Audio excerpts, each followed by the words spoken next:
welcome and thank you for coming out this evening.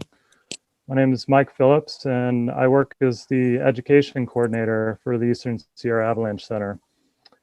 And if you're tuning in tonight, you probably know a little bit about us, but ESAC is a nonprofit Avalanche Forecast Center, and we're dedicated to informing and educating the public on avalanche conditions in the backcountry of the Eastern Sierra Nevada of California. ESAC is led by a board of directors with 9 members. We employ 3 full-time avalanche forecasters and now have 2 new employees, part-time staff, serving as the administrative coordinator and education coordinator. We're really supported by you guys. We're supported by the community through donations and also some more supported through grant funding from a variety of sources. With that, we're looking to gain a little bit more of your non-financial support. And we're looking for people to contribute to a travel and trainings survey that we have on our website. So please refer there to participate with a survey that takes just a couple minutes. You can find it in the current discussion panel on our website. And we appreciate your responses and your feedback there. It's a good opportunity to interact with us in a different way. We also need your support this year in submitting public comments for a grant application that we have with the California State OHV grant. This is an awesome source of funding for the Avalanche Center, and it's been a big boost for us this year. So follow that link there in the lower right corner on the main page of our website. And there's instructions there for how to access the comment page and contribute there. But we're not here to talk about that stuff tonight, and I appreciate you guys tuning in for a presentation this evening. This is an event that's part of an ongoing series of free avalanche education programs put on by the staff of ESAC. And this is an effort to bring the community together and provide pertinent continuing education opportunities to all of our supporters out there. Next year, we're really looking forward to hosting events like this in person again. But we've had great success with the online format, and we're getting quite used to it at this point. So our next one is coming up in just a few weeks, April 7th, where we'll be talking a little bit about springtime travel advice and avalanche considerations as we transition into the new season. Tonight's a little bit different in that we have the unique opportunity to debrief an avalanche accident which occurred earlier this winter near Mammoth. And we have the good fortune of having the party that was involved in that accident here tonight to help us process this event. So some of you may be well aware of what happened on January 30th, but a team of 4 backcountry skiers and snowboarders went to ride in the Punta Bardini area of the Sherwins.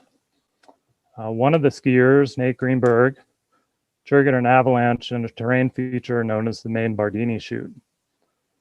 Nate was caught, carried, and injured in the avalanche, but he wasn't buried.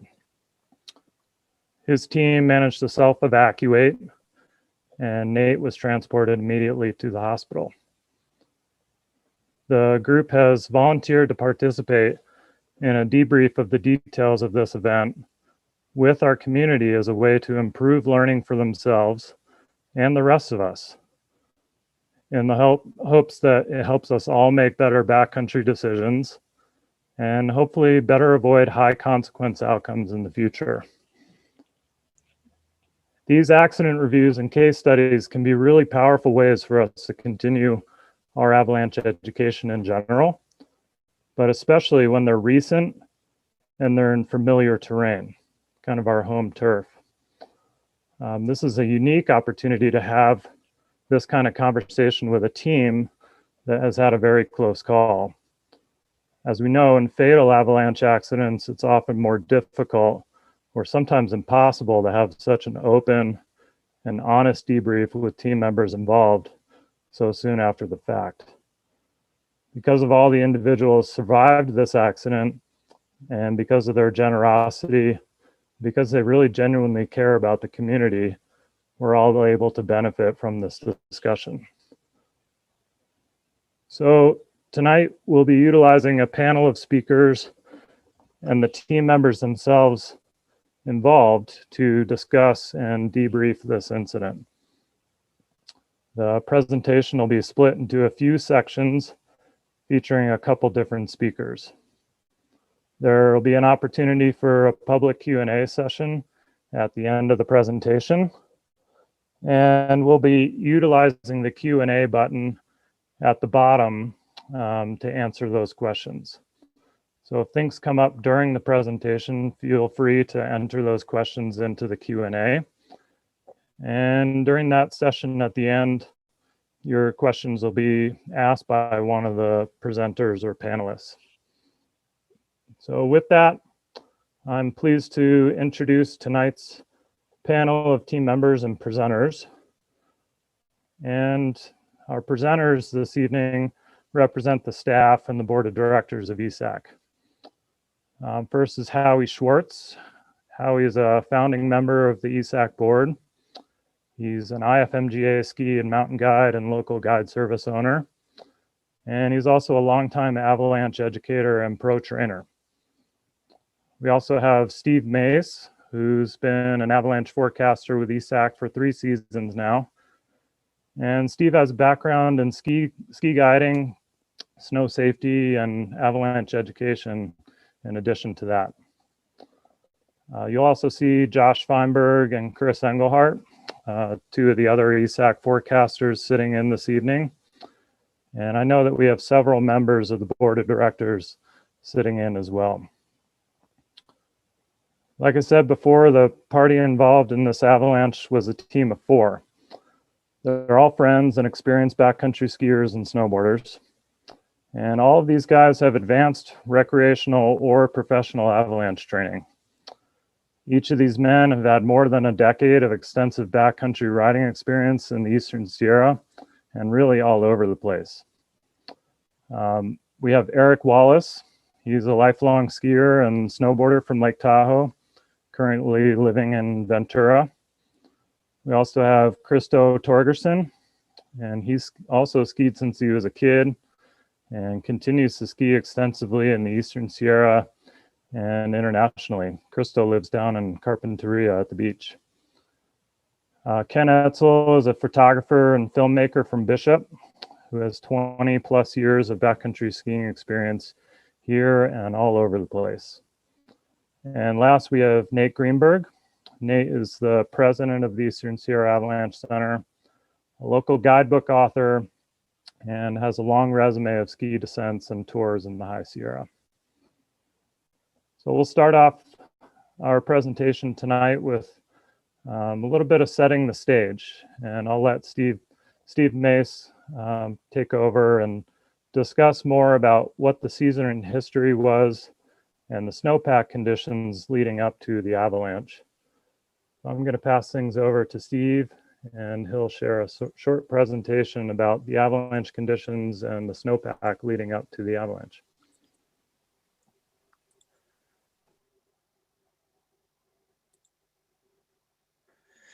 Awesome. Thank you, Mike.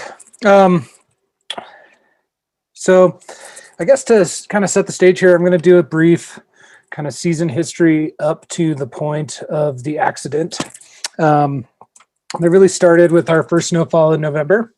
We had kind of 2 snowfall events in the early and mid month of November, which, provided a dusting of snow and enough for a few people to get out and enjoy some turns, but really not a very significant base. And then we had a few dry weeks as we made our way into December. And we had another snowstorm mid-December. So after almost a month of clear skies and kind of cold overnight temperatures, where we really saw that lower snowpack, that November storm kind of weaken into these faceted grains, these loose, sugary, just weak kind of base to that snowpack. And that kind of first clued us forecasters into a persistent slab problem, which we did start to see sort of rear its head in December. And this was about our snowpack kind of in the end of December. It was fairly shallow. I mean, this is maybe 2.5 feet of snow total. And this lower down, you can see these weak grains at the bottom of that snow pit. And that's that November snow, that really weak faceted snow. We saw a little bit of activity at that time on that persistent weak layer there, but not as much as we might have expected with more snow. Now, after this point, we did see skies clear again, and we kind of had almost 3 weeks of spring-like weather with a very kind of minimal snowfall in early January. We had about 2 inches come in that time. And then we really saw 3 weeks of kind of spring-like weather in the middle of winter. And so what that means is that the southern aspects started to kind of look a lot like this picture here. They melted out on a lot of slopes and really kind of thinned out. But it was still cold enough on a lot of shaded northerly aspects to kind of hold on to that snow.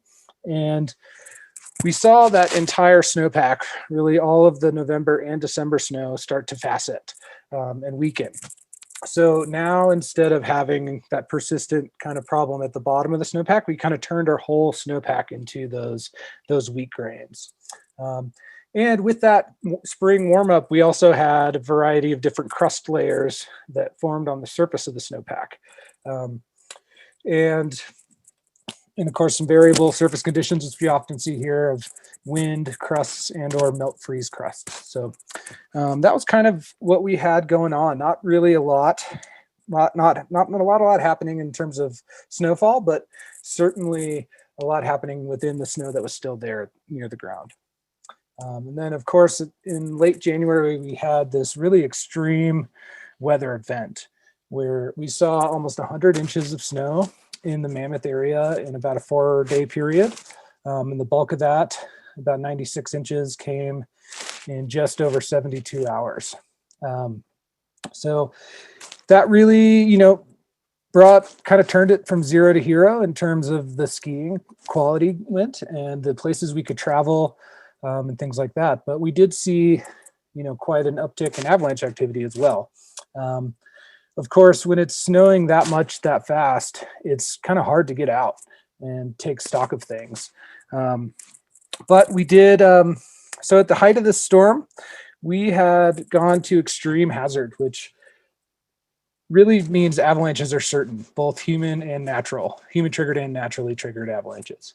And this was on the 28th of January. We were at extreme. And again, when the avalanche danger is this high, it's just, we just don't want to be out there. So a lot of the observations we were seeing were roof avalanches, quite large in town here in Mammoth. The highway department was reporting some large avalanche activity, 15 feet of debris on 395 in places, and up in the Walker Canyon, a snowplow got pushed into the river by an avalanche in a path that they had never seen run before. So we were definitely seeing quite a bit of avalanche activity out of this extreme event. As the skies cleared, we dropped the hazard to high, which, is still very high danger. We are still expecting natural activity and human triggered activity to be likely or very likely. And the size of these avalanches that were predicted this day were large to very large. So up to a size 3 or maybe even a size 4 in the right place. And this day, the 29th of January, we started to see people getting out there. And we had quite a bit of avalanche activity reported, mostly in the form of wind slabs. But there was also a close call on this day on the east face of McGee, another kind of very large avalanche that broke after a party had exited that path. But again, with this high danger, there weren't quite as many people getting out as we might see in the future as the danger continues to drop. So we're still operating with relatively little information in terms of avalanche observations. But we just added 100 inches of snow and almost 8 inches of water to the snowpack in places. So we were certainly on high alert for quite large avalanches, wind slabs, storm slabs, and persistent slabs on those weak grains down below. So the day of the accident, I'm actually going to open this up and we'll take a look at the whole advisory here. But we dropped to considerable avalanche hazard.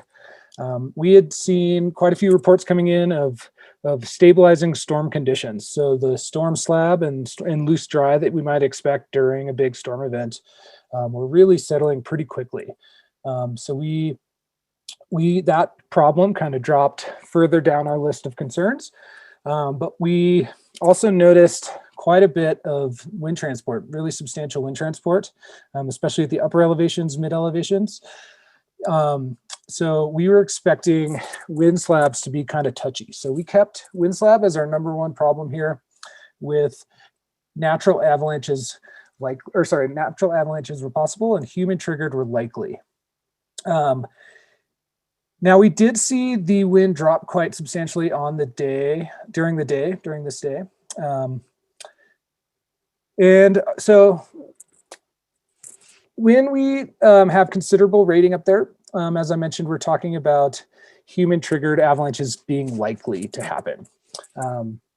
And for those of you who might not be familiar with an avalanche forecast, it starts off with the bottom line here.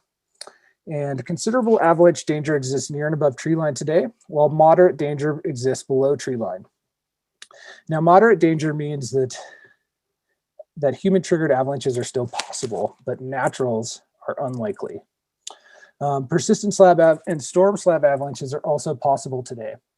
Dangerous avalanche conditions exist. Careful snowpack evaluation and cautious route finding and conservative decision making are essential. So our number one problem on the day of this accident was wind slab. As I mentioned before, we had seen quite a bit of wind transport the day before and suspected those wind slabs to continue growing in size. We had moderate to strong southwest winds continuing to transport snow near and above tree line throughout the day yesterday.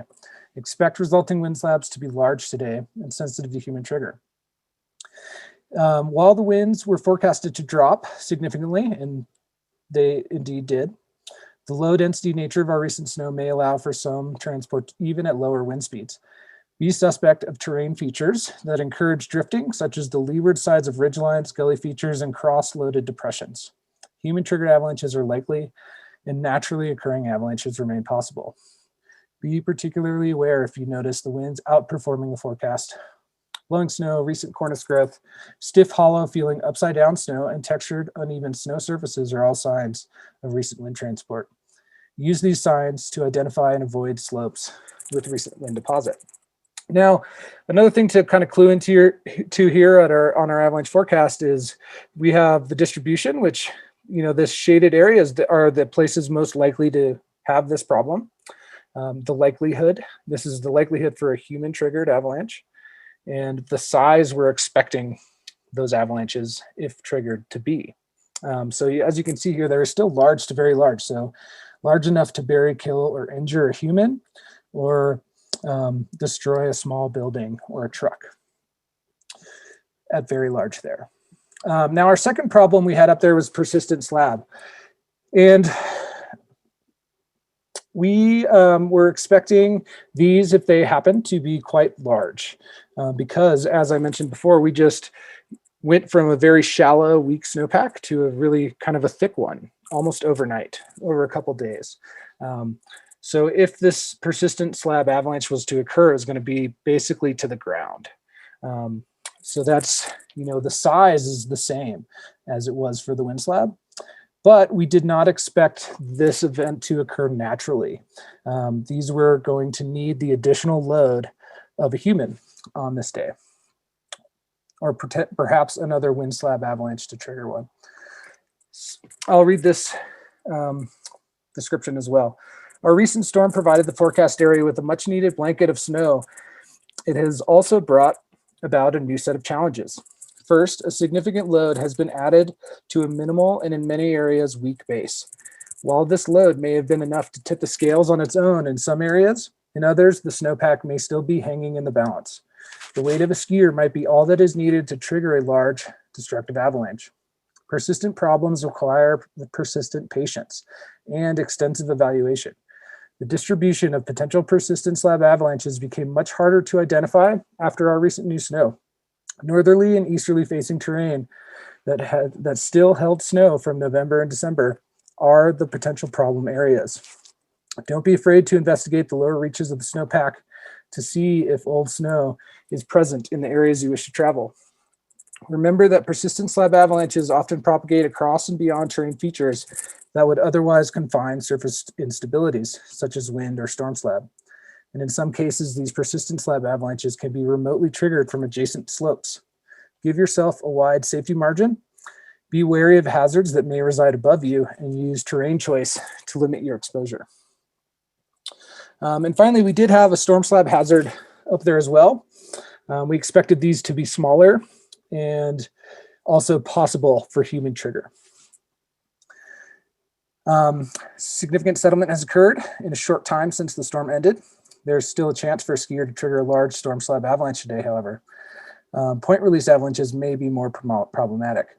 These loose sloughs of snow have the potential to be quite large, particularly in areas that received more snow out of our recent storm. Be cautious in terrain over 30 degrees today, and be cognizant of your exposure to terrain features that increase the consequences of avalanches. This includes road cuts, gully features, cliff bands, mid-slope depressions, and exposed areas under roof lines in town. So as I mentioned, we had up to this point heard and seen ourselves some significant settlement within the storm snow, and we'd also noticed that the storm left pretty cold, so it wasn't super slabby on the top of the new storm snow. So we were feeling fairly confident that the storm slab danger was reducing quickly. I'll go ahead and come back here. So that was the forecast on the day of the accident. And I want to touch on, I guess, our mindset and how we kind of come to some of these decisions of when to drop the hazard, et cetera. So when evaluating avalanche conditions, whether we be recreational skiers or professional guides or us as forecasters, we are dealing with a certain amount of uncertainty all the time. And this is particularly true when we have circumstances like this major storm event that are limiting the ability to get out and gather information. So after this extreme event, we were still taking stock. You know, we were getting out, all three of us at that time, and but this is quite a large range, and if we're not there to see a recent avalanche, we don't know it's there. So I would mention that on this day it was quite a bit easier for us to get out and around, and we did notice quite a bit of activity that we hadn't seen the day before when it was still kind of cloudy in the morning. So this was really the first full blue sky day after the storm. Another thing to consider with this particular setup is this is not our typical Sierra snowpack. Here we're used to a fairly deep snowpack and rapidly healing snowpack. And our early kind of low snow, long drought in the beginning of the season really kind of set us up with something more typical of a Colorado snowpack. So while this weather event was certainly large, it's not necessarily unheard of in this range, but given all the different factors, it definitely led to a very distinctly atypical snowpack for this area. So when we are assessing, when we as the forecasters are deciding on the hazard rating for the day, we are evaluating what we expect these problems to be, both in terms of size and sensitivity and distribution, right? So we're using all of those factors together to come up with hazard ratings. So one big part of that is going to be the sensitivity. Like, are we expecting natural avalanches? If we are expecting them to be likely or even possible, that's going to be more elevated hazard rating. So on this day, we were expecting wind slabs to still be possible naturally, which kept it at considerable danger. But we didn't expect to see those wind slabs at lower elevations. So now we're looking more with the persistent and storm slab hazard at that lower elevation range. And while we still expected the persistent slab avalanches to potentially be quite large, we did not expect to see any natural activity. After that loading event has left the area in terms of the storm, we need that extra load in terms of a human or a snow machine, or maybe another smaller avalanche to kind of trigger that avalanche. And that drops it into more of the moderate realm. And it's important to note that moderate hazard can still be dangerous. It is certainly not a green light. So human triggered avalanches are still very much possible, and it's important to kind of dig deeper into the problems themselves and think about the consequences given the size and distribution of those problems. And then I also want to kind of touch on how we decide which problem to put up as number one and which one to put as number two. And when we have a day like this day where we had wind slabs we expected to be possible naturally triggered, and in a similar size range as that persistent slab problem, we're going to put that one as number one. But it's really important to remember that all of those, if we list it as a problem, we are calling attention to it as a potential problem. It doesn't necessarily mean that one is less important to think about than the other. They're all there for a reason, and they can all be just as risky. And so I hope that kind of helps kind of frame that idea for you guys. And finally, I want to kind of comment on, and this sort of loops back to the idea of uncertainty that we deal with, but information sharing in the form of your public observations, observations from guide services, and then also from the forecasters who are getting out, are all really important to help us kind of frame the overall picture. And when we go out for a day, we can't go everywhere. So we are getting a limited view into a very large range for that day.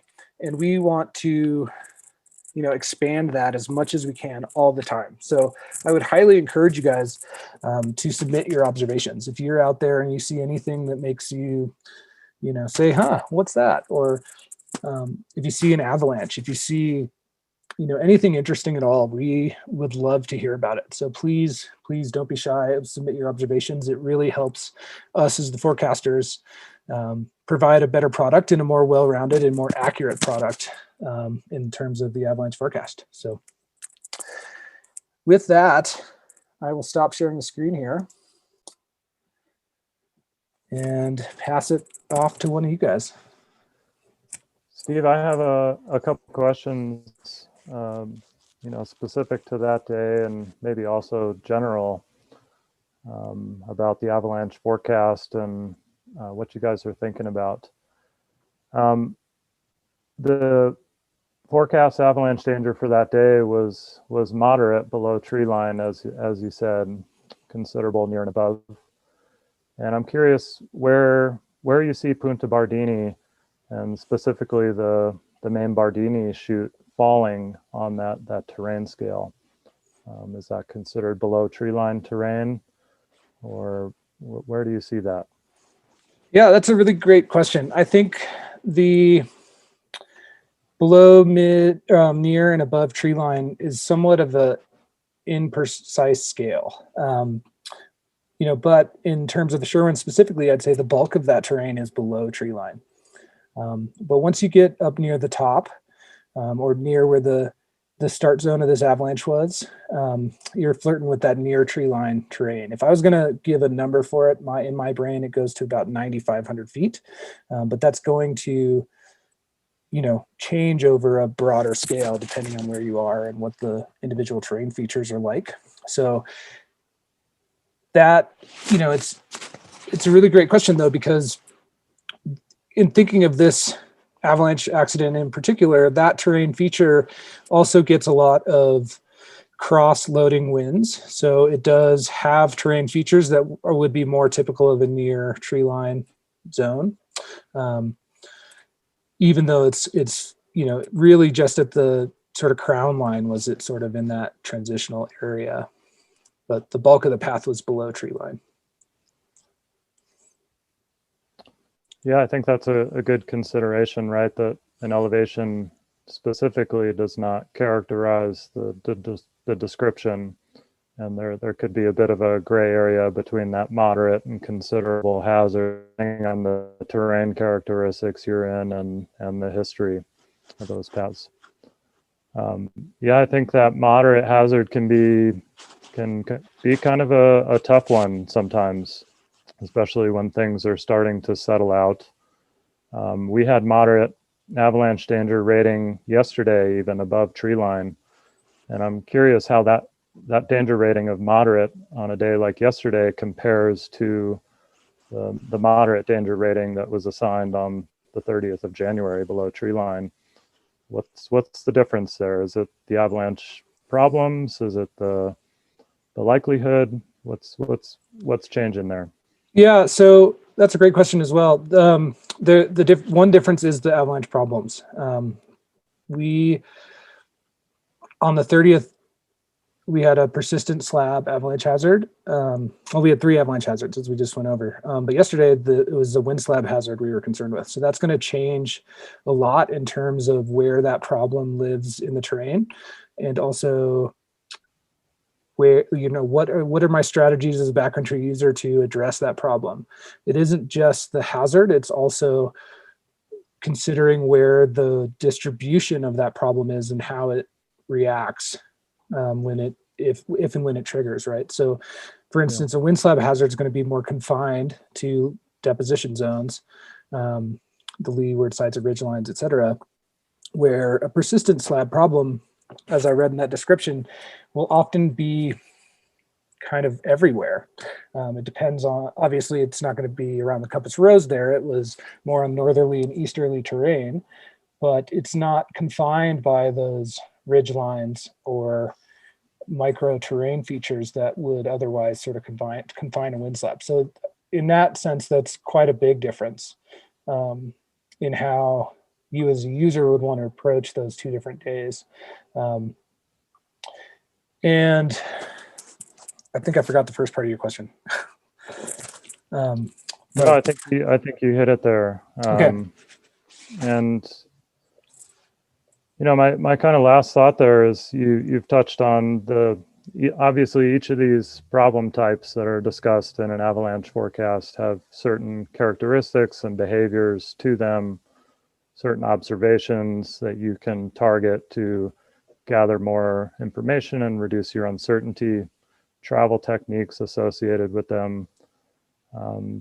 And you've talked a little bit about the likelihood, if it's natural avalanches possible or human triggered avalanches likely. Where does the size of an avalanche come into that discussion? Do you consider that, and should that be in the front of somebody's mind when they're approaching terrain, is not just the likelihood and the distribution, but what's the potential size of an avalanche? Is it going to cause harm to me or my partners, or is it going to be bigger or smaller? Absolutely. Yes, I would 100% be considering the size potential. Once we get into those larger size ranges, your terrain choices get limited to avoid that area. Even in the same place you may be used to traveling under a similar danger rating with a smaller size scale, areas that you may typically think of as more safe are no longer if the avalanche is much larger. So for instance, if we looking at another piece of the Sherwin Ridge there, what's called the main Abbey Path, or Dempsey Do, Dempsey Don't, if that was running at a size D3, D4 avalanche, it might run from top to bottom down to the flats, down near the golf course. But if it's a size, 1, size 2 avalanche, it's going to be a piece of that full path. So there's more areas, there's more buffer, I guess, for you as a user to travel in safe terrain, or in, quote unquote safe terrain. When the size range goes up, it really limits your options, and it increases the hazard of something breaking above you interacting with you. Even if you're out of steep slopes, if you're in those kind of more bench areas or areas that don't feel that steep, but if you're below something that is, then you're still within that path. So that's where I think the big consideration with size comes in. Great. Thanks for that, Steve. I think the size is a worthy discussion. I recall from your investigation of this avalanche in particular, I believe you classified this as a size 2.5, D2.5. The potential to bury, injure, or kill a person. And maybe that's a good segue into our next conversation about the avalanche itself. And certainly it did injure Nate, and the circumstances could have been much worse, really. So the sweet spot was found, and it was a large avalanche. And I'd like to pass it off to Howie to what Thanks, Mike. the experience Thanks, was Mike like. and Steve. Steve, that was great. Synopsis of the season and the events leading up. Thank you. It's a really tough job that you and the forecasters have.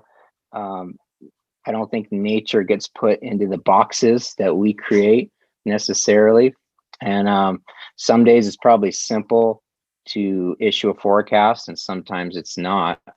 That was a tricky day because up high we had wind and wind slab, and then down low, especially in those shaded places that held the old snow, we had a persistent slab. And those are two different types of problems and two different mindsets that we have for when we're out there trying to make good decisions. And I think there's this pressure that goes on that maybe there'll be some questions later that we can talk about, but where there's a pressure to downgrade the hazard, even though we might not have direct evidence to do so. And we maybe part of that pressure is not to give people the impression that the forecast center's over forecasting, and then people start to maybe disregard what you're having to say. So I appreciate that you guys have a really tough job in trying to ride that balance of trying to be accurate. But the truth is that there's a lot in this business that's just unknowable. And so, I spent the last 25 years teaching avalanche courses, and that's just barely allowed me to start learning about making decisions in the face of that kind of level of uncertainty. So I wanted to really thank all of these participants who were involved in the avalanche, who are here, from the bottom of my heart, that you're here to share and help us educate ourselves, all of us in our community. And Nate, my good friend, I'm so glad that you are here tonight as well. So thank you so much, all of you. I'm going to share my screen. I just want to give a little bit more of a setting here. This is the Sherwins. As most of you are here, I bet know this terrain that we're talking about, Punta Bardini. And this terrain it's an amazing, accessible peak of the Mammoth area. And the terrain where this happened looks more like this. And you can see this big funnel, and that is our Bardini Chutes. And another setting of this is the old growth treed ridge, which is this magical, wide open and fairly low angle treed feature of the Sherwins. This peak, Punta Bardini, named after one of the highly revered guides who died in a tragic accident in the Tetons. So that's the setting, starting from the propane tanks and heading up there. Nate, I'd like to hear from you and talk to you a little bit about, this is an amazing picture, by the way. And I just wanted to kind of ask you about the avalanche itself and start with that. So I assume this is coming off near the top of the peak. And maybe could you describe those moments of skiing down to the entry point of the chute, and maybe what was going through your mind just before you dropped in? Sure. So, it was basically our second lap, and we can talk more about that as we get further along. But the four of us had just sort of posted up for a handful of minutes. We're grabbing a bite, ripping skins. We were not necessarily rushing, although I was in a bit of a rush. And, I had originally only planned on doing one lap and was basically texted during that lap that, I could stay out for another couple-ish hours, and was starting to kind of push up against the time where I needed to actually get out of there. So we weren't rushing, but, certainly we were in a bit of a rush, and we didn't dig a pit at the top of the chute, I think partially as a result of that. The four of us made our way down, from where we were ripping skins to the entrance. And, before we even did that, we just sort of all checked in as a group, made sure everybody was good and on board. And, we were sort of committed, and, we skied down there, and there was a little bit of loading and drifting at the top, as you can kind of see at the very, very top of that picture before you actually get into the chute itself. I mean, that is scraggly trees, and it is a little more exposed. And so I was certainly conscientious of that. And, certainly a little bit of wind slab and storm slab was of primary concern. And we got to basically the top of where this entrance was, and I was sort of feeling like I didn't want to go to the main chute, just because the exposure getting into that is, I feel a little bit greater sometimes. And I knew that this sort of other entrance into this sort of side branch yielded sometimes a safer set of landmarks that could be sort of navigated to get in there. And so that's sort of where we aim to. And, the four of us got down there and had a quick conversation. Ken basically skied down just a tiny bit more off to the left on a little prow so that he could spot and see the entrance more effectively. And that was sort of setting me up to ski cut and more or less get ready to kind of open the terrain. And so I noticed that it had slid. It was clear that it had slid mid-storm at least once. There was debris down below. There was evidence of old crown in the chute. It was unclear whether it had really gone to the ground or not, but it was evident that there was new snow that had reaccumulated, and the picture, shows that pretty clearly. And I remember thinking just before dropping in and looking at it and thinking about how I wanted to mitigate it and ski cut and approach things, that I wanted to be really careful about it, because it wasn't a place that I wanted to be if it was to slide. So yeah, I guess that was kind of my mindset going into it. And, while I've been in that exact terrain feature a number of times in similar conditions and scenarios, I wasn't 100% confident. And, I think that obviously in hindsight, there's a lot of things that we sort of did wrong or didn't do as well as we could have. Right. So just with the setup, this is kind of a picture of you all standing just before the drop into the chute, right? But maybe, where are you in this picture, Nate? So I'm actually the kind of dark figure that's on the right-hand side of the image. I think either Eric or Krista, who are standing behind me, took this. And Ken is kind of just down below in some of the cross-lit area, posting up on sort of that little prow feature. And Okay. my intent was basically to ski cut from where I was basically to where Ken was, because there was a little bit of evidence of loading right there at the top of that ramp. That's sort of a ramp feature right where the largest sunspot is.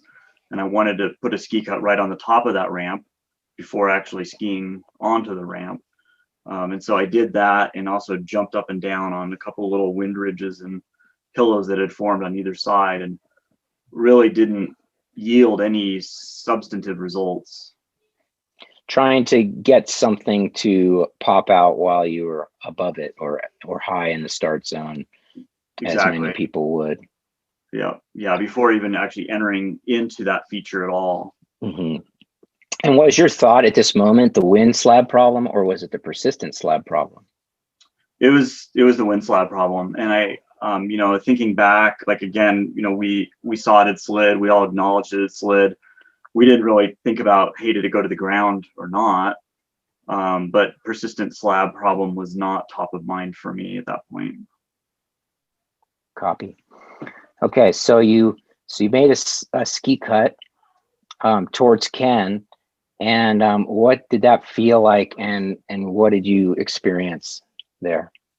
So really nothing. Actually, I made a ski cut kind of into the swale feature, and I hit kind of a stiff wind deposit on the far side and sort of stopped. Nothing moved. Like I said, I kind of climbed out and jumped up and down on it a little bit. Again, nothing moved, and I felt pretty good. And so it's sort of this, like, I don't know, 60-foot long, 80-foot long ramp that's not super steep, that leads down to kind of where the chute really starts to sort of become more of a chute. And so I made that first cut. Ken and I had a really quick conversation. I said, hey, I'm going to make one turn right here and then post up right underneath you. And that was, giving me sort of a last minute out, more or less.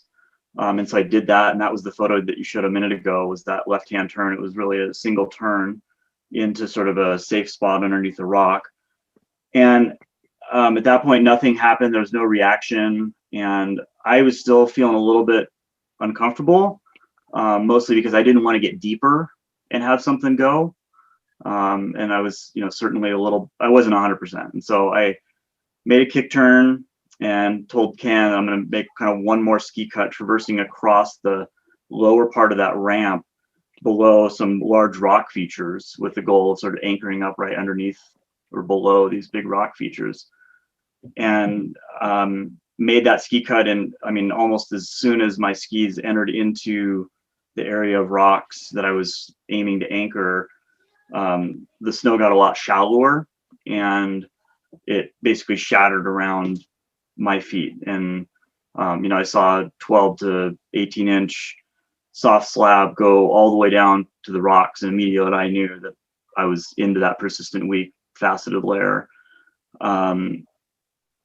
So it broke kind of all around me. I heard Ken yell avalanche, and really what ensued over the next 10, 15 seconds was just kind of total chaos, more or less. So my first reaction was to try to drive to my feet and grab onto one of the big rocks that I was sort of trying to anchor on top of. It's hard for me to know whether, if I had not done that and I just sort of like shouldered in and tried to stand tall, it would have yielded a different result. But basically I felt pretty quickly big blocks hitting the tails of my skis and they basically pulled me out of that pocket backwards. And I quickly tried to grab another small sapling with my hands and got just torn off of it, and basically got sent through a pretty heavy duty tumble and washing machine, 3 or 4 pretty solid revolutions, and was able to pull my airbag during that time. And as soon as the airbag inflated, you know, I felt a little bit of additional kind of space around my head, and some of the blocks that were kind of hitting me on the head started to hit my airbag, and I was able to get a little more view, and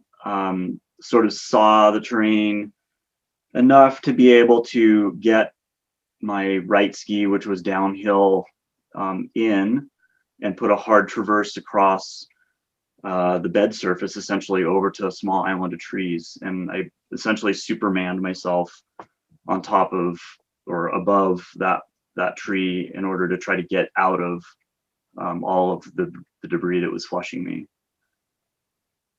Copy that.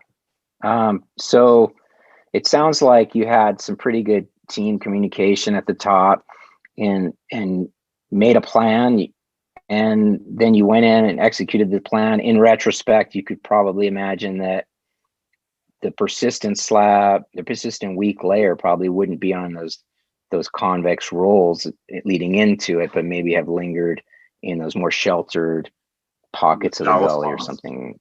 Yeah, it's pretty evident that I hit a shallower pocket.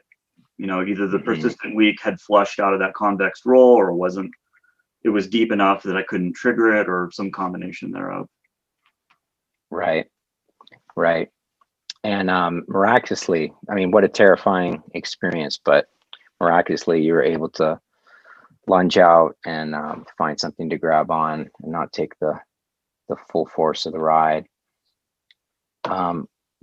Awesome. Thanks for that description. So Ken, you probably were in the most position to have seen this and witnessed it closest. Could you kind of share your experience of what you saw and how it all went down from your view? For sure. Sorry, my video is not working for some reason. Yeah, so I think Nate's description was pretty spot on from my perspective. We had solid eye contact, good communication with each other. He made a left-hand turn, came in below me, and we discussed the options of ski cutting across to below the rock.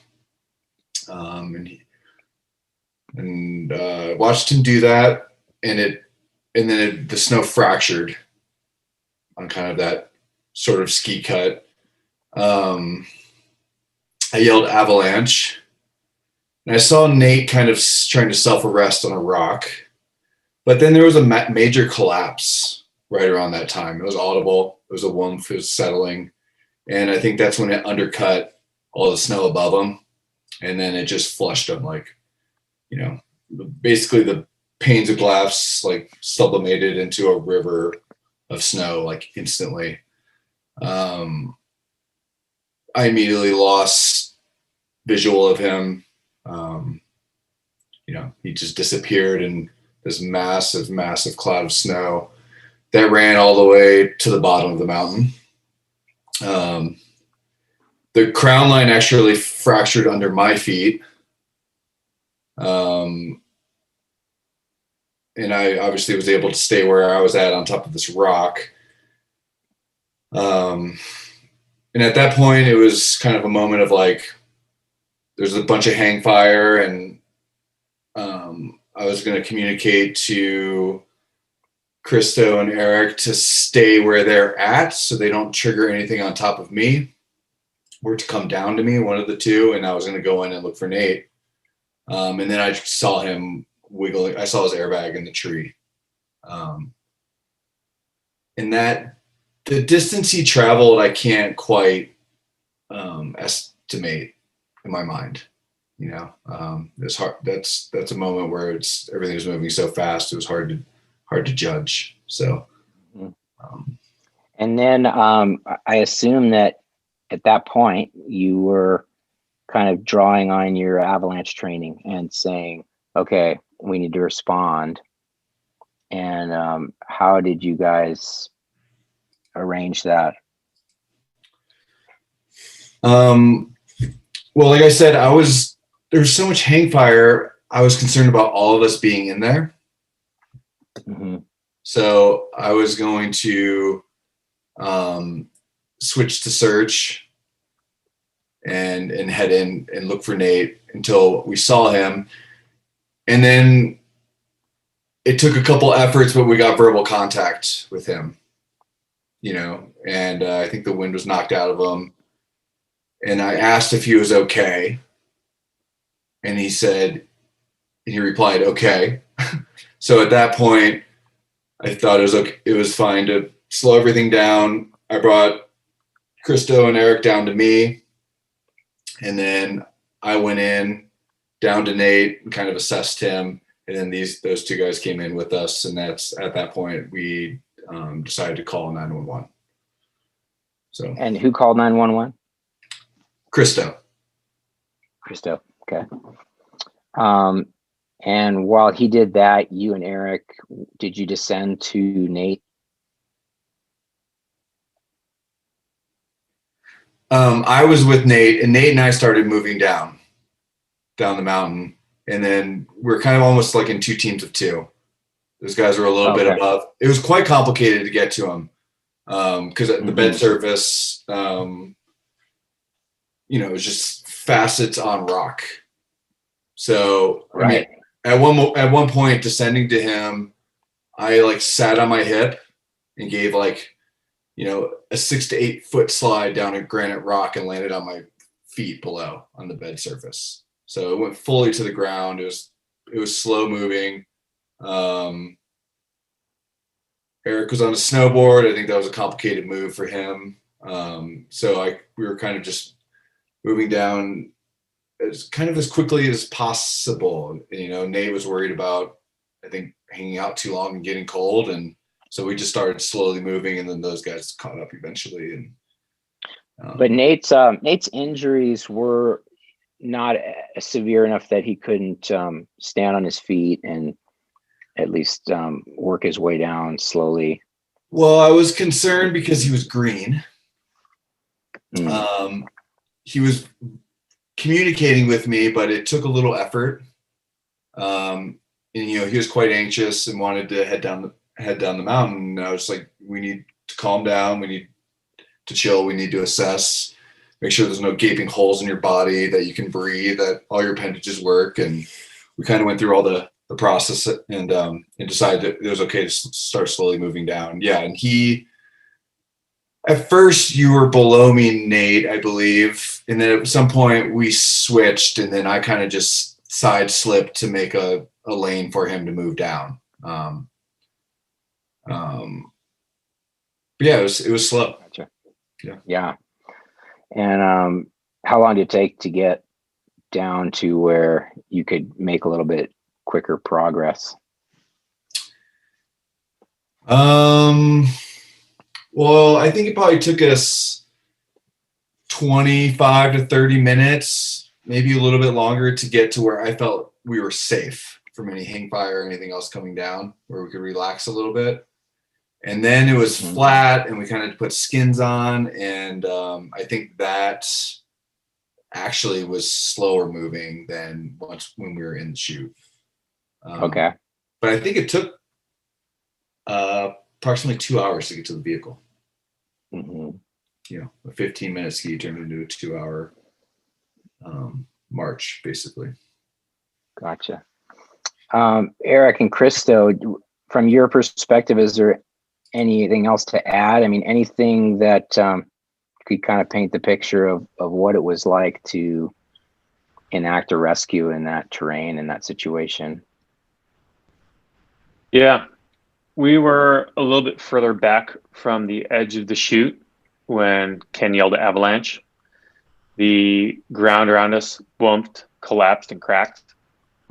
Our hearts sunk as we saw the size of the plume off in the distance exiting out the chute. It wasn't until we heard Nate kind of moaning and groaning that was, this fear mixed with relief that at least we could hear him.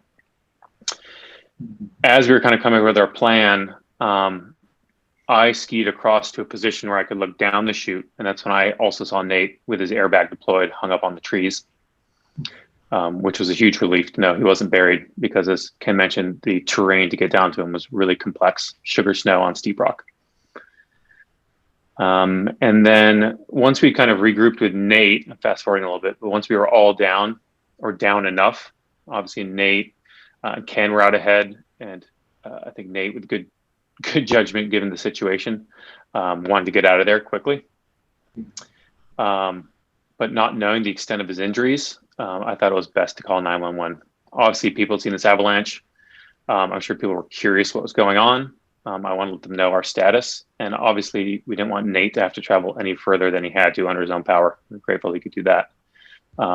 And so we initiated the search and rescue as well. And then throughout the descent, there was a lot of checking in. As Ken mentioned, Nate wasn't talking a whole lot. So Ken was doing a job as sort of like his close partner right there, keeping him active and verbal as much as he could. And then a lot of just general check-ins of like, are you feeling better, worse, or the same? Yep. Gotcha. Awesome. Eric, anything to add to that in your experience? I think Christo covered it pretty well, but a couple of things that resonated or that are kind of stuck in my mind are, we were thankful that we were back far enough from the convex roller. We didn't have eyes on the slope, so maybe that's something else that we should have considered, was getting all of us into a position to have eyes on the slope, but we were back far enough so that we weren't affected. And then something else is that, I guess in my mind, I've always envisioned a rescue scenario in an avalanche being kind of a burial, and a traditional burial where somebody's just like deep under the snow. You all have time to prepare, pull out your beacons, and then as soon as this slide happened and we realized the size of it, and we're able to move into the position where we could get eyes on the slope, we were yelling, look for hang fire at each other, and we looked up, and it was just like one of the most defeating moments, because getting down to him was going to be really complicated. And then above us, there was just like a mess of potential problems that we were also going to enter into. So the question that you had asked us in one of our debriefings about, like what would happen if an avalanche happened right here, being a huge, impactful question to ask yourself before you enter any terrain. That was one of the scariest moments. And then, I was on a split board. Skiers were able to slide down on their hip a little bit easier and dig in with, two edges and stuff. And I was sliding down the granite with an airbag as well. And the airbag actually pushed me over my toe edge a little bit further than I'd like to be. So I ended up having to down climb quite a bit and use my board as essentially like a platform, or dig it into cracks so that I could step down. So it took me about 15 minutes longer to get down to Nate than the rest of the crew, which was heavy. Yeah, I mean, and imagine if it was an avalanche burial in that case, right? A lot of times the thing that takes the longest is actually getting to the search area where you can even get a signal. Mm-hmm. And then digging, of course, can also take a long time. So just so much good fortune that came out of this event. That was obviously an unfortunate event, but thank you for that. Yeah, it looks absolutely treacherous. And that question of what would happen here if an avalanche happened right now, it's all about imagining consequence. There's been so many avalanche accidents in the West this year and in the US. And you can really trace a lot of that into decisions where maybe there was just a failure of imagination when it comes to the consequence of a given action. There's obviously very high consequence terrain with so many bushes and rocks and things sticking out. But, Monday morning quarterbacking, that's not really how we do it. But it's good to look at it from these retrospective debriefing eyes, and kind of, you can see the consequence now, of course, with the avalanche in there and having experienced that. And I just wanted to make sure everybody who's here understands that this is really close to town. I mean, you can see town in this picture, but it can feel really remote when somebody's even just injured, even if they can even walk out on their own power. And, you know, I wonder how many people who go to the Sherwins are actually prepared to get somebody out if they couldn't help, like Nate was able to. Yeah, and Howie, I think just in terms of kind of wrapping up some of that response and rescue part, I mean, I think, you know, the going from, you know, not quite terminal velocity, but full speed to dead stop, you know, with basically taking the impact of the tree across my pelvis, you know, my immediate concern was, you know, can I stand? Can I walk? How bad am I injured? Do I have internal injuries? You know, come to find out that I had collapsed a lung, I broke a rib, I broke transverse process on L1, L2, and literally, I mean, I was, you know, milliseconds away from passing out when the slide sort of left me. And so in those first, you know, 30 seconds that those guys were trying to get a hold of me, I mean, I was trying to take a breath. And, you know, it took me a minute or two to be able to get enough of a breath that I could actually sort of evaluate whether I was okay. I knew I was alive, but I wasn't sure to what extent I was injured. And then, you know, in terms of sort of my motivation, I mean, I knew that there was no way I was getting a rescue or assistance in that terrain anytime soon. And as soon as I could determine that I was able to stand on both legs. I was able to side slip. I was in pain. I was in quite a bit of pain, and I was definitely still pretty scared that I didn't know how extensive my injuries were. But I wanted to get out of there, and I wanted to get as far as I could and as close to the base as possible if I did have a serious injury, you know, before that sort of took over and there wasn't the possibility of getting a rescue, or it would have taken a lot longer to get one. And so I was anxious, and, you know, I certainly couldn't breathe very well. And that, I think, ultimately was, you know, the driver of me being green and not being very communicative and everything like that. Yeah. Well, I wonder if we can shift this now to just how did we get there? So, you know, I think that, and like I said, I'm still trying to figure out how to make the best decisions, the good decisions in avalanche training. This is such a tricky learning environment. They call it a wicked learning environment because we have what's called a negative event feedback loop, and it's so insidious on our brains because I was out skiing as well on this day, and we have a day like this. It's just such amazing powder skiing. It's the joy of life. It's what we live for. And at the same time, we may have made poor decisions. But when nothing happens, your subconscious brain, you just can't help it as a human to correlate the two. Like whatever we did today it resulted in something amazing. And so it's pretty hard to learn. Like, I kind of wonder if you had gotten out of that chute and you all gave each other high fives as you had kind of envisioned, you know, what kind of a learning environment would that have been? You know, what would you have gotten out of that?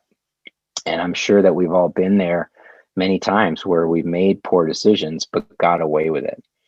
And so I think it's really important for us to learn that when nothing happens, we should be really critical of everything that we did. And we can't really say whether or not we made a good decision by the result. We have to look at the process itself and the structure of what happened, and was it a sound process, or what kind of things could have been better. And I wanted to just play this quick video that one of you guys took. Kind of sets the stage. To make it home. do another lap if you want. Wow. No! Probably got that on Kristo's video too. Oh, it's so supportive and fun. So this is earlier in the day, right, where you guys took a first lap on the old growth trees, which are a fairly low angle treed ridge, a place that some of which is not even really avalanche terrain. And of course, the sneaky bottom part is the telly bowls, which is absolutely avalanche terrain, and pretty much on every side of this old growth forest is avalanche terrain. But you can often, if you can safely get up to these old growth trees, which can be an if, then you can have some safer powder skiing. So can you just walk us through, how did you guys decide, first of all, Punta Bardini on that day? And it seems like your plan, Nate, was to start with maybe just one lap there and then take off. And then in this video, it's kind of showing the moment where you got a hall pass to go take another lap. So I was wondering if you could just describe sort of how did the plan emerge between you as a group, as a team? Yeah, so the night before, Ken and Christo and I were texting, and we basically acknowledged, it was basically 36 hours out after it had snowed last, and the forecast advisory was saying what it was, and Bardini is a pretty, as you said, it can be a very good and safe place to go because you can mitigate avalanche terrain pretty much all around if that's your goal. And so that was our goal initially, was to go there and just to kind of see how things went. And I didn't have a full day, and so when we showed up at the parking lot, Ken and Christo had said, hey, well, maybe we take a lap and see how it feels, and and then if things seem good, take a look at the chute. And I was like, okay, cool. And I wouldn't say I had written it off, but it was because I didn't think I was going to have the time anyway. It was just it was definitely secondary. The primary was like, we got to put a skin track in. Let's take a look at the old growth and make a decision as to whether we're going to ski anything. And so that was kind of the stage. And I think that there was conversation around things in general, and specifically about the avalanche problems related to the old growth. We did dig a pit on the way up in the old growth, and sort of a opening in a large stand of trees, and did not go to the ground. Didn't go to the ground because the primary problem we were evaluating there was not persistent weak. It was, any surface instability. And I think had we gone to the ground, some light bulbs would have gone off in my head, and it probably would have, changed a little bit of thinking as things really sped up, because, we skied that lap and then skinned back up and started to get under time constraints. And at that point, we didn't dig a pit at the top of the chute, et cetera, et cetera. That's such an interesting take for me on the profile. It's almost as if you could have probed, for example, down and you would have known that there was facets there, but not digging down. It's almost as if with a persistent slab or a deep persistent slab, it's this kind of vague esoteric thing. And I mean, really, when you have a persistent slab in the bulletin and they're telling you that, they're getting results on it, that pit is almost the most valuable thing that it's going to give you, is just that visual of, oh, there's the slab and there's the weak layer, and therefore I should maybe snap out of it and reconsider. But just knowing it's there, but without seeing it firsthand, it's almost like the pit has a bit of a protection in just making you more aware, situationally aware in the moment. And it's interesting, you've mentioned a couple of times digging a pit actually on the top of Punta Bardini, but when you think about that, here you did some ski cuts and stomping and kick tests right on the roll. But, you know, where would you have dug a pit to really represent where you ended up punching into those facets without putting yourself at risk? So it can be quite a difficult thing. And even if you had dug the pit and you got some compression test results and maybe an ECT propagating result, you know, I think the main value of it might have just been to derail the decision, right? Just because of the awareness of and the visual of what you're seeing, even though, I mean, you're savvy enough and experienced enough and well-trained enough, all of you, to really know that, yeah, there could be a persistent slab here. Yeah, I mean, that was obviously a critical fault. You know, again, it wasn't what we were looking for at the time that we were digging that first pit, and so it was a conscious decision, although obviously a bad one. And you're right. I mean, we wouldn't have been able to safely dig a pit in the chute, but I think if we had even just done, you know, a really hasty at the top and had seen facets there, I think some light bulbs and red flags would have probably gone off. And you know, that was a step that was critically missed, clearly. Right. Yeah. Like the clues that the light bulb needs to go off. Like something or somebody needs to kind of snap you out of it in a way, huh?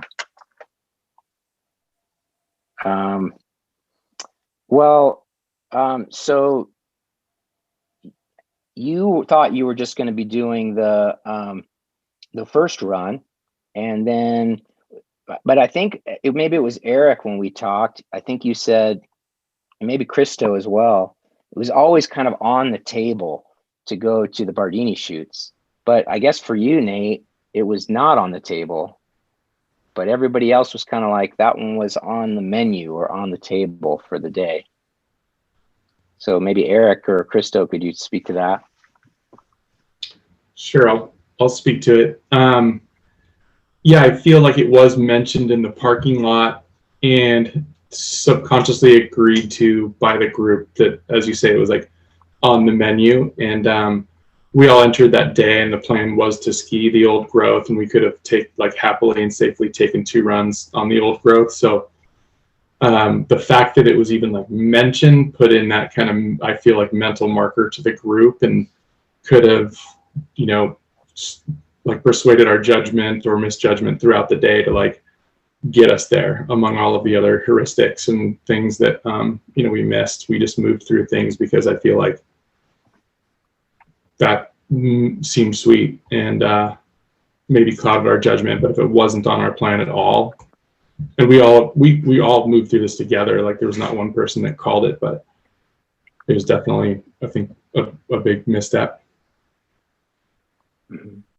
Yeah, we had a plan for, you know, let's go out and ski the old growth, see what it feels like, and then maybe consider the chute. And there was a little bit of, you know, the old growth was great, but the chute might ski better. You know, there was definitely a little bit of an underlying that, you know, we were hungry for good snow. Certainly. And I felt like, you know, looking back on the day,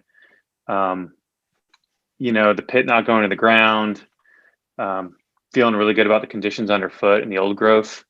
In my mind, not thinking enough about the persistent layer, and in a lot of ways rolling out the storm slab from the pit we dug in the top 100 Cs, and feeling like we'd negated the wind in what we did. It was the persistent one that got us, but it was a mistake to overlook it. I think I was looking at my historical time in the Sierras. You know, this is a snowpack that's healing quickly, and we're good to go. And that was absolutely not the case. Mm-hmm. Yeah.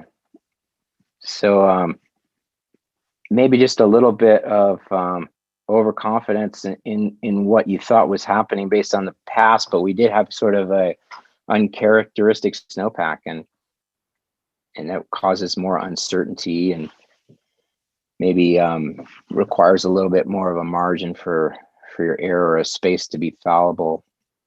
Ken, were you kind of apprehensive about the plan to go to the Bardini Chutes at all during the day? I was actually, and I didn't speak up. I was kind of rolling with Nate was going to leave and we would just do a second lap in the old growth, and didn't really. I didn't deny the idea, and I don't think I advocated for it either. So I think I kind of just rode the quiet line, and and ultimately was there at the top of the line, and that to me is pretty much the biggest mistake. Like, I feel like you can go through all your communications and you can dig your hole in the snow, and it tells you what you're going to see at that spot and all those things, but ultimately you're making a decision to go ski something, and I feel like that was the ultimate. There just wasn't there.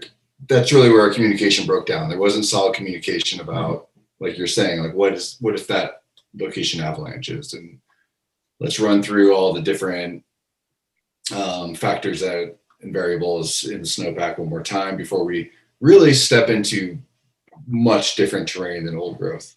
You might as well have been on a completely different mountain, to be honest.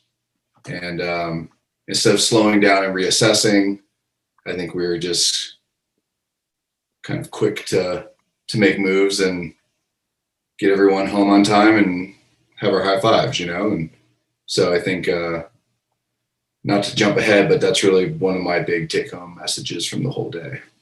It's like when you're transitioning, moving to different things, it's just really important to slow down and check back in and recommunicate.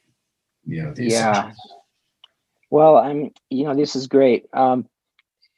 Basically, everything that we do in the avalanche profession and amongst experienced practitioners is really designed to manage our own desires and preferences and habits. And that was actually a theme that I got when I asked all of you to write down your lessons learned and key takeaways from the incident, which I'd love for you guys to share. But I would say, like, if I could distill it down, I think it's just maybe not having a lot of the systems in place in order to manage those things, or at least not employing them, right?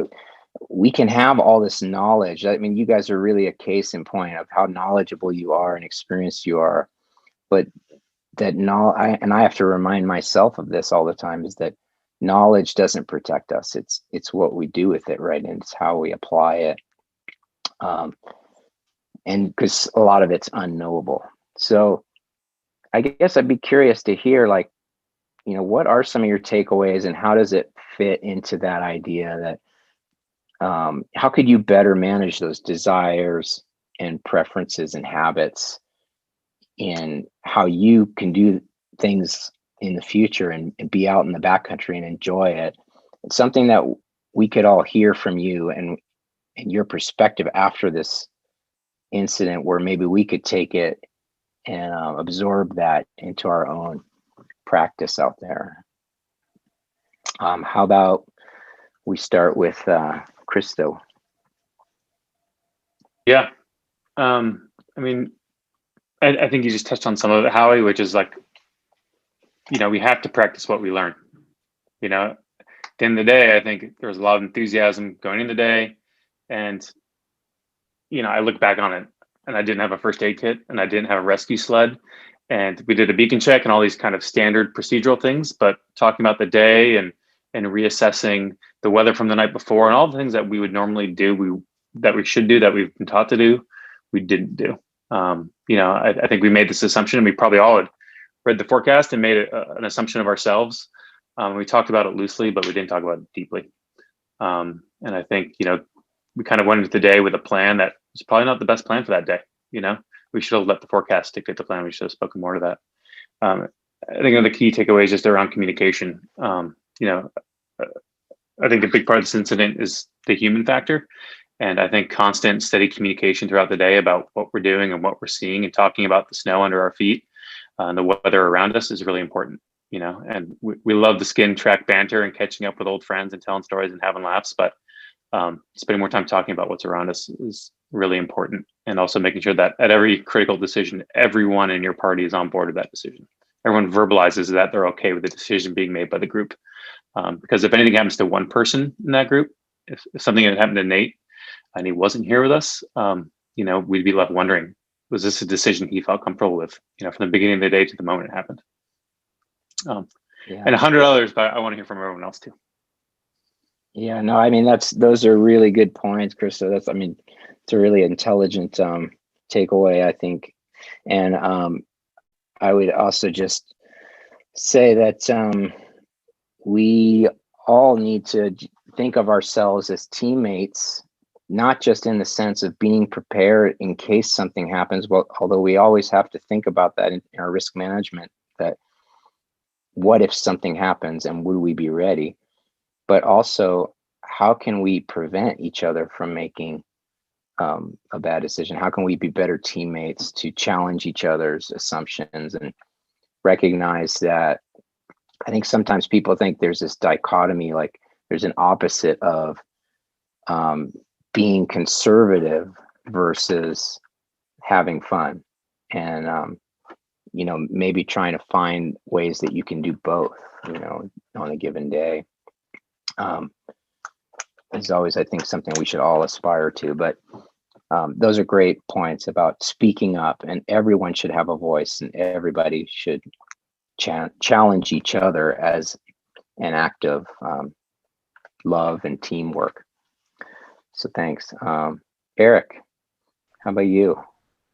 Sure, and I think Christo covered it nicely, but I'll dovetail on it a bit. I feel like quite a few years ago, I started to learn more about the human factor, and in particular the expert halo, and being really mindful of that. And I thought that was like a really strong moment for me. And I always focus so much on like who the group is, setting the group. And I've been lucky to like be able to play up and go out with guides and really experienced people. And I've felt good about that. And also like had some friends that are just getting into it and been able to encourage people to take AV1 and get their equipment dialed before I'll go out with them. And just kind of like felt like it was dialed in that respect, that because I was aware of the human factor and always thinking about it, that was almost like a box that was checked. And on a day like today, I feel like the confidence, or a day like that day, the confidence and the trust within the group almost became what was problematic. That like we were communicating, we knew the problems and the hazards, but because we knew those together and everybody was experienced and had like different levels of like familiarity with the terrain, that we just like moved through all the most obvious things and like minimized things like that, those ground facets. And so for the first time, I'm thinking now more about like what's the value potentially in having somebody with a lower risk tolerance in the group that's more ready to like speak up and call us out. And everything's, you know, great in hindsight, but that's a big takeaway. There's a lot of like more direct, you know, missteps that we made that we could speak about, but I think that's the big thing, is just making sure that you feel comfortable and confident, like slowing things down as we should have done at the top of that chute, and reevaluating. Yeah, that's really good. Thanks. Ken, what do you think?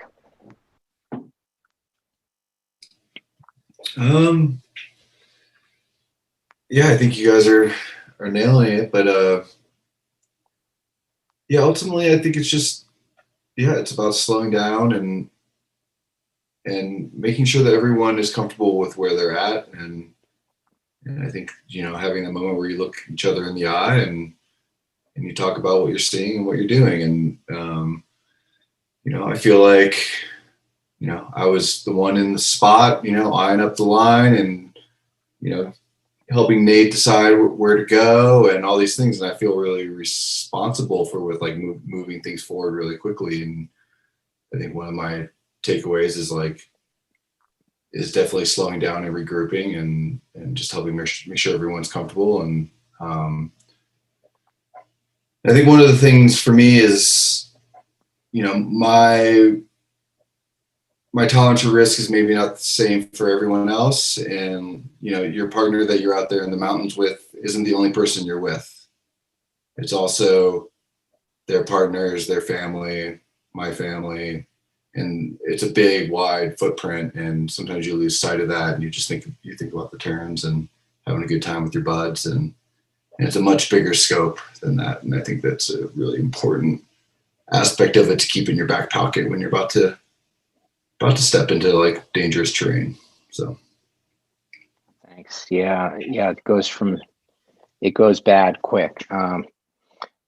To your point about the, you know, taking responsibility, I would just put out there that in a team, you know, the idea is that we all come with different experiences, and those experiences produce different judgments, and that hopefully our collaboration as a team will result in a synergy where our judgment is better than the sum of all of our judgments and experiences.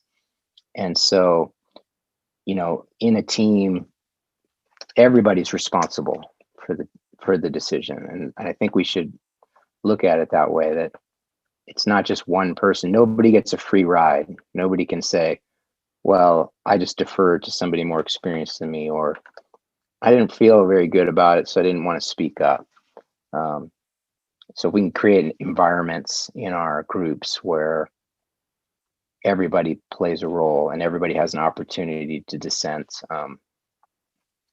Then maybe we can protect ourselves that way. How about you, Nate? I know you have some intelligent thoughts after all this and a lot of reflections. Yeah, I mean, you know, I'll just say that it's evolving and it will be for a while. The thing that I feel very thankful for, you know, obviously besides just being here, is being in an incident, and it wasn't insignificant. I mean, I did have fairly moderate injuries, and you know, those are actually carrying with me. I had a kind of a secondary round of a really bad infection, which became quite serious and life-threatening actually a couple weeks ago. So it wasn't like I completely walked away scot-free, but you know, certainly could have been a lot heavier and a lot worse as well. And so, you know, I feel like I've been given an opportunity and really responsibility to just call to question a lot of things. And you know, I think there's some good questions that have been posed in the Q&A in the chat. I think Christo and Eric and Ken touched on some of them as well. You know, Christo and Ken and I have skied together a fair bit. Ken and I are long time ski partners. It was the first time that Eric and I had skied together. But you know, I think that the group dynamics were not necessarily such of pushing one another or anything else. But I will say that, you know, I think my risk tolerance and Ken's risk tolerance are probably a little bit closer to one another's, and mine may even be a little bit higher. And when I heard from Christo and Ken, like an interest in the chute, you know, it immediately sort of put that thought as a possibility. It's like, well, if those guys are feeling comfortable about that, I'm open to that possibility. And, you know, I think, like I said, I had sort of written it off just because I wasn't sure that I was even going to get there. But I think in terms of having some of these conversations and thinking about that stuff and processing, I mean, big thing for me is trying to, I guess, fix the future and help my future self out in a way where I can establish some patterns and changes in the things that I do leading up to go time, that would help provide a better set of checks for what we're missing. And you know, it's funny because at the top of the chute, I had that thought, like, this would not be a great spot to be if this slid. And you know, I was talking to friend Michelle Parker actually just a week and a half ago, and she said, you know, it's funny, I had a similar thing happen to me the other day where I knew that there was fast running sloughs, and you know, I dropped in and just kind of it wasn't even in front of my mind, even though I said it 10 seconds earlier. And she got caught in a slough and tumbled pretty hard and ended up being okay. But it's like, how do you give credence to those thoughts? And how do you approach the decision from more of a skeptical perspective rather than one of, I guess, optimism? And, what is our confirmation bias? And, so I've always kind of had this thing, and like just one example maybe for me is, I always ask people, is everybody ready to ski? Because I want to make sure that nobody's taken off while somebody's still getting their boots buckled. But it's really, to me, it's not that question. It's more about like, what things are people concerned about? What things are people seeing that I'm not? What thoughts do people have that, like, this is my plan? Like, do other people feel good about that? Like, check me. And, I think there's probably going to be a lot more to develop, but I mean, those are just some of my key takeaways of like, ultimately I'm going to approach things a lot more thoughtfully and cautiously. It doesn't mean that I won't end up in a circumstance or scenario on a moderate hazard day where there could be a similar set of circumstances, but how do you get from potential to, I guess, actual, I guess, in a thoughtful way. So those are just some of mine right now. Yeah, those are great. I mean, that's, I think, a great state of inquiry to be in. And you're going to feel different. It could be different every day. And when we deal with uncertainty, the best things we can do is just build in a margin for error and maybe choose not to take those risks sometimes. Be willing to turn around, be willing to create a plan with options so that you can always defer to that safer option and still have fun because you're prepared to do it. Those kinds of things, and then check each other and exercise the will to do what you think you're most comfortable with, and trust that your partners are going to respect your comfort level or discomfort level with what's going on. So yeah, I'm super proud to know all of you, and I'm really thankful for all the sharing of those takeaways. Mike, I was wondering if are there any interesting Q&A questions that you could tackle and that maybe these folks could answer for the people? Yeah, Howie, there's one specifically kind of about the group dynamic. Dan's wondering, who was the group leader in the party and how was that role designated?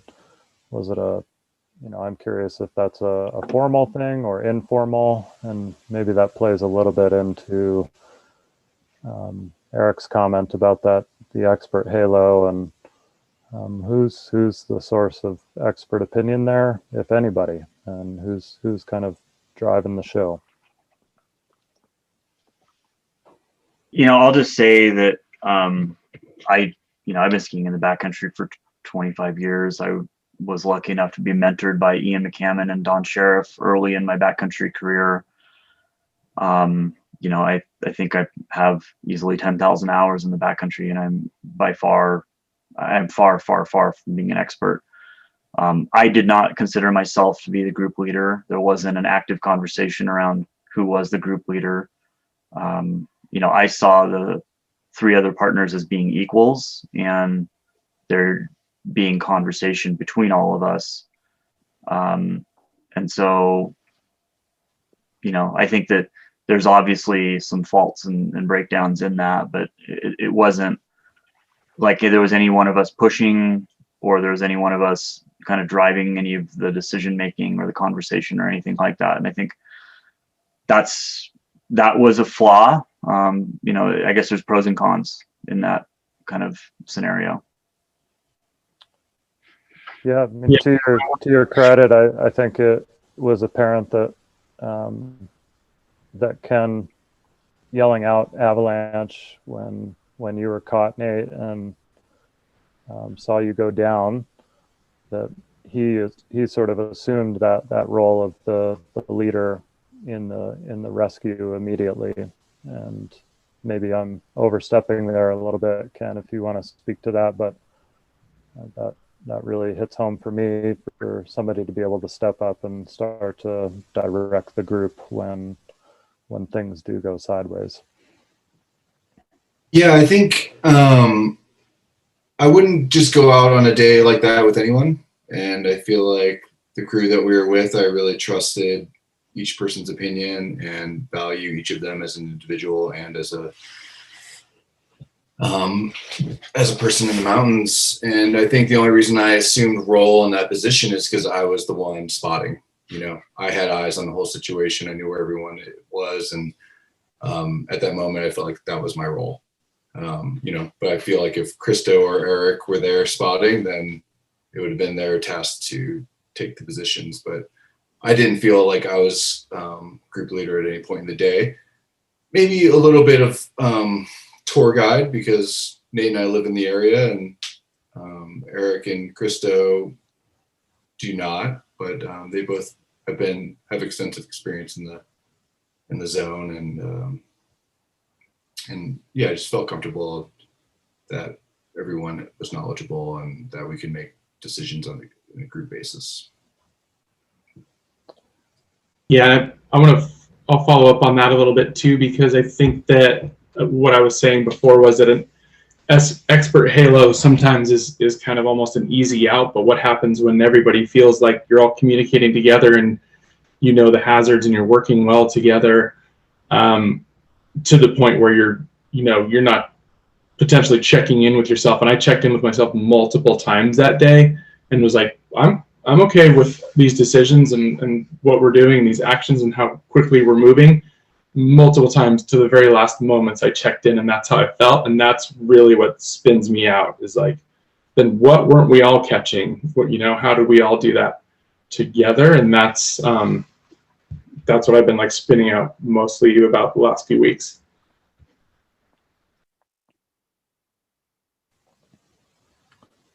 Yeah, I think that can be hard sometimes in a group of peers, especially those with a lot of experience, that it can be hard to assume that role or delegate it. But you guys talked really well at how important that communication is and making sure everybody's on the same page and sort of leading as a group. I think that's really great.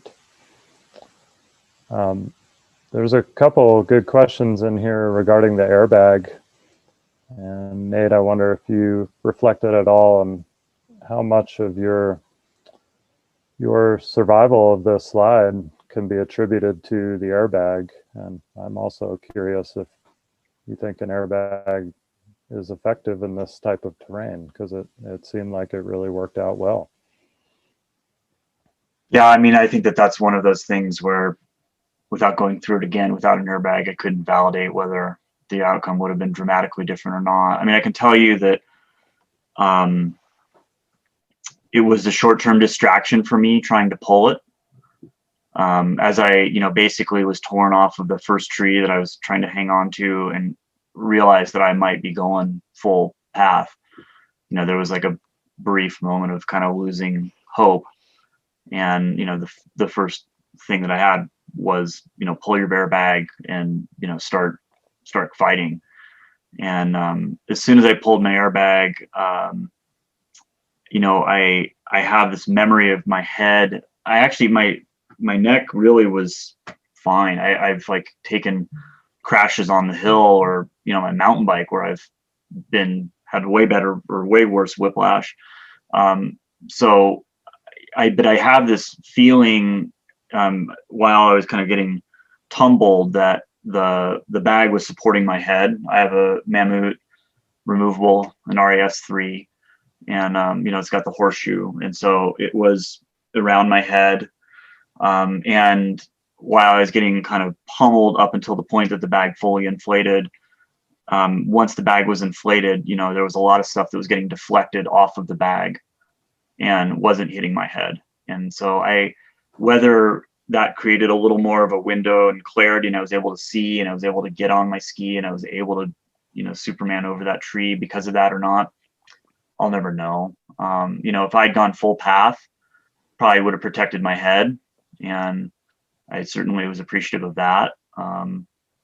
But you're right. I mean, in that kind of terrain, it could have just as easily gotten torn open on something. I mean, I had a branch get impaled into the side of my leg, and I had scuffs on my jacket and scuffs on the airbag. So, definitely getting thrown through rocks and trees and things like that. So who knows? Maybe it wouldn't have even lasted the whole path. Yeah, but I guess the good thing is that it did hold up, and if it gave you some sense of relief, then it did its job to some degree. And whether or not it's speculation, I think we can be thankful that it was there to some degree. Regarding the gear, I think this is a great question from Janie here. Is what do you think the rescue would have looked like if Nate was more critically injured and not able to move under his own power? What would have been the plan to get him out? And did you have sufficient gear to do so? There was some mention of first aid kit and rescue sled and the value of carrying that stuff. And I'm also personally curious if this event is going to change anybody's kit. Like, are you going to carry anything different going into the future, even on the local low-hanging fruit like the Sherwins? You can see town from there, but I know search and rescue may have had a tough time getting to that position. So how does the group feel about that? So I'll start. I mean, I think there's kind of a bunch of questions packed up in there, but first, I knew, having lived here a long time, I just know, search and rescue, it takes a lot of time to mobilize. We were in super complex terrain. It didn't matter whether we were 1 mile or 10 miles. Getting a helicopter in there would have been extremely difficult. Getting a crew to me, other than these three, would have taken hours. And so the number one thing that I knew was I can move, and I'm going to keep moving until I can't move, because I need to get myself to a place that, I can be more easily retrieved if I have to stop moving. And that's just kind of been my philosophy is, we are responsible first and foremost for ourselves, and I'm not going to sit there and wait and rely on somebody else to come and get me, especially when there's the capacity to move. That said, I do have a kit. In my pack, I always have an inReach, unless I'm in service and I know I'm going to be in service, and then I'll just carry a cell phone. My wife was the first person I called. I had a decent first aid kit, and some basic meds, and I never opened it up. And ultimately Ken shoved, 1,000 milligrams of ibuprofen in me, which helped dramatically. I had a emergency blanket and, a jacket and, basic things like that. But no rescue sled or anything to that extent in my pack, at least. It would have been really tough if Nate was unconscious or unable to get out, period. Calling 911, I could see the parking lot. I could call it the propane tanks or the golf course or the names that we use for it as skiers. But the person on the other end of the 911 call didn't know what I was talking about.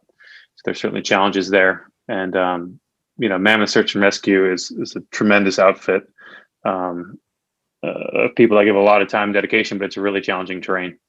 And their urgency is different than ours. And so, I think about that day on the skin track.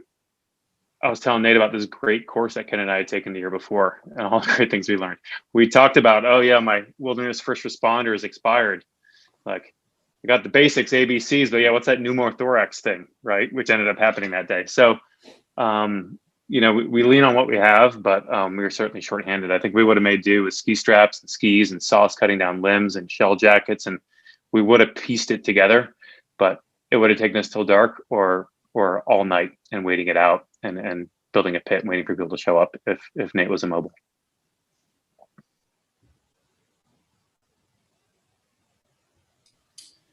Yeah, definitely no rescue sled in my pack, but basic first aid kit, some meds and tape and splint and an inReach. and that sort of thing. But yeah, it would have been a whole another story, you know.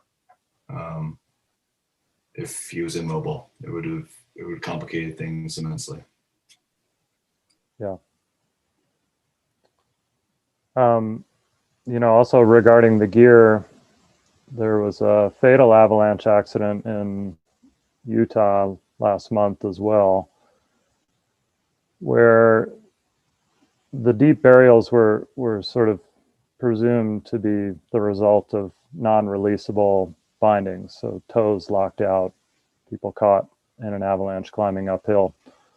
And Eric, you mentioned some of the limitations of your gear being on a snowboard and responding in complex terrain like that. Do you guys have any thoughts on your gear and any, you know, new considerations on what kind of bindings, or just sort of understanding what the limitations of your gear is for any given situation, whether it's being involved in an avalanche or responding in certain situations? Well, I think there's two separate scenarios. I don't think you ever want to be caught on the way up. Your heels are free, but you guys can correct me if I'm wrong. But Nate, if your skis would have come off, would you have been able to get to the island of trees? No. Yeah, I mean, it's such a $1 million, you know, armchair quarterback question. So I was skiing on a Tecto Telemark touring binding, so my heels are always free. The toe piece is, you know, basically a Dynafit toe in effect, and it was not fully locked out, but I have been basically pulling them up so that they're sitting basically at the place where they would start to go into the first click as I'm skiing in terrain like this, because I've experienced issues with pre-release on them, and you know, that's equally terrifying. There was a moment, you know, when the blocks hit my tails of my skis, I felt the tips come up, and I knew that basically I was reverse tellying, you know, more or less that classic thing where your tail first going downhill. And tumbling, I never had a feeling of like, I wish I wish I didn't have my skis on, except for a very, very split second where I was like, if I go full path, I don't want my skis on. But by the time my airbag inflated and I was able to actually get a ski edge under me, I know that if I didn't have skis on my feet, I would have gone full path. And I think I would be way, way worse off right now than if not. I mean, if it had been in a different circumstance and I had been fully buried, I would probably think completely different. But right now, I'm extremely grateful that my skis were on my feet. I mean, and I'll say one other thing, even if I had been able to self-arrest and I'd been just as injured as I was, and I hadn't had skis, it would have taken us hours to get out of there, hours. And so all of that was mitigated by the fact that I had skis. I didn't have poles, but I had skis.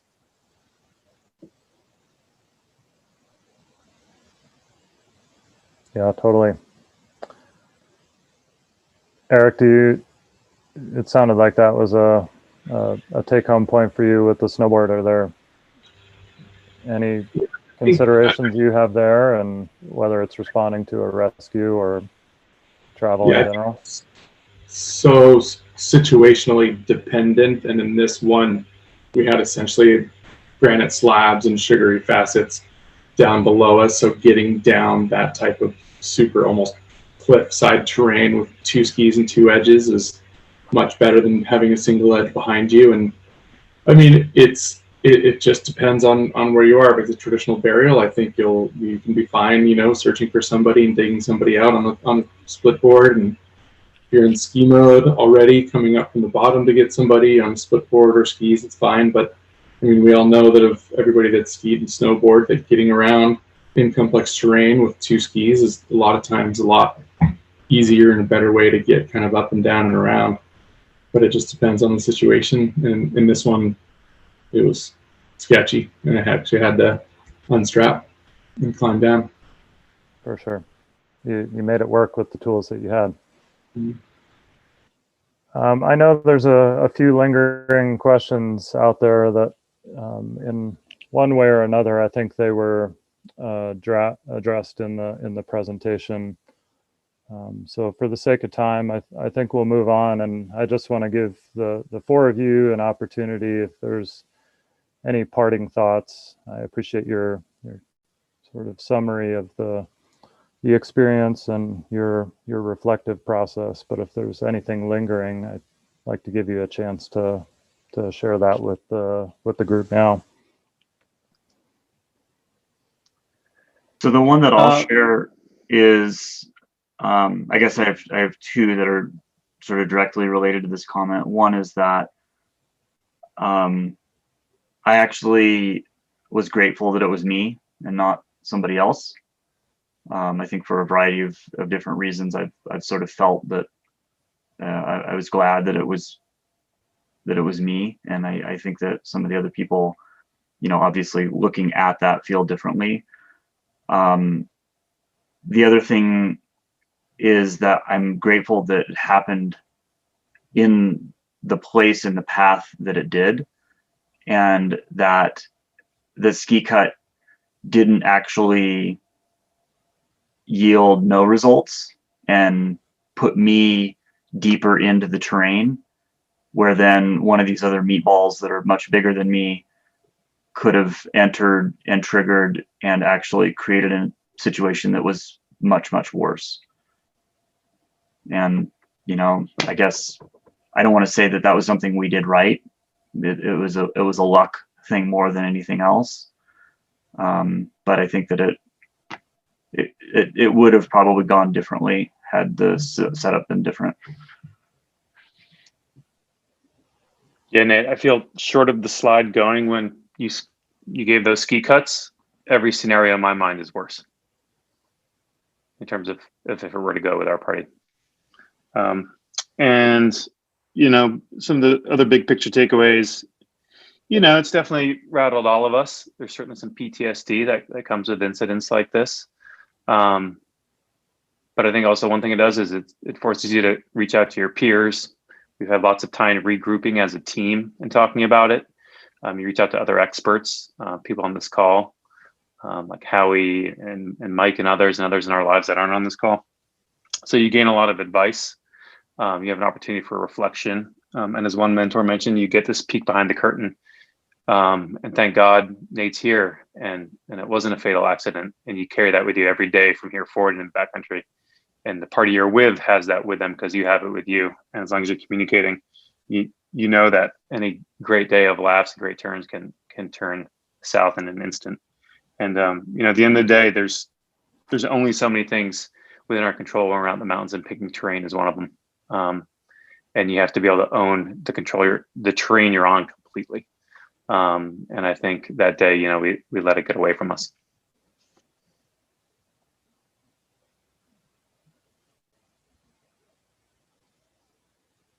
Yeah, I just want to say that I'm super thankful for the process of debriefing this with you guys privately, and also I just think this is a model for what this can look like for people being humble and honest and really giving thoughtful reflection, both for your sake and also for the community. So big thanks to you guys for that.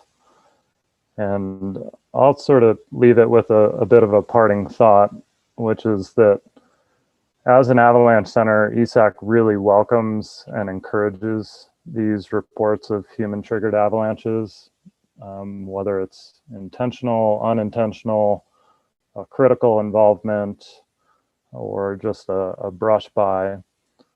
But these reports they're both high quality evidence of the avalanche conditions, and in some instances, they just help members of the community learn from other people's experience. And that's really what you've offered to us tonight. So thanks again for that.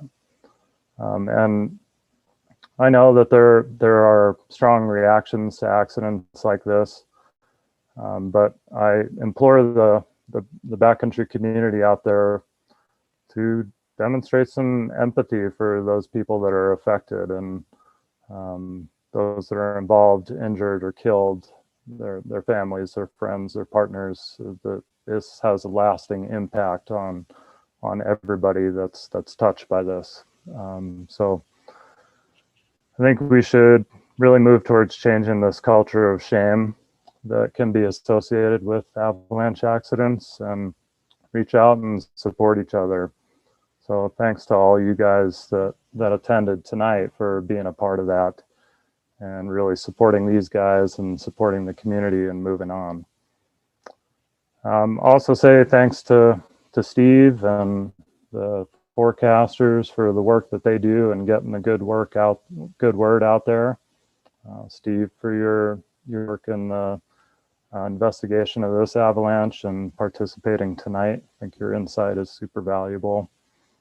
And thanks to the ESAC board and all the employees that help to make these awareness events happen, because it's a good place to bring the community together. And one day we'll hopefully do it with a pint or a coffee or whatever in person again and really just get to network a little bit further.